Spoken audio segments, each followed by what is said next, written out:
tumakbo ng sagad-sagad dahil kulang talaga ang generating capacity ng Pilipinas. Yan po ay isang indication ng failure ng IPIRA.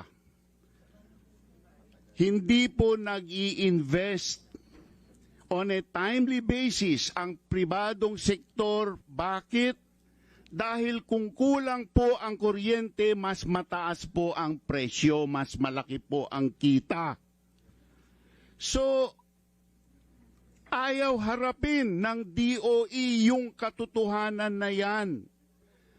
Therefore, Mr. Chairman, I support the view of Congressman Rufus Rodriguez in his earlier declaration of finding about NGCP.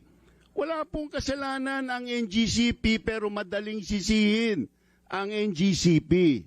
Ang may kulang po dito ang ating DOE.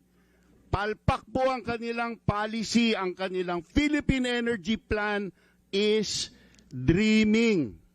They are expecting us to rely on 50% delivered wind and solar by what year? 2030, 2040? Yan po ay isang disaster. Yan po ay patungo sa kahirapan ng Pilipino.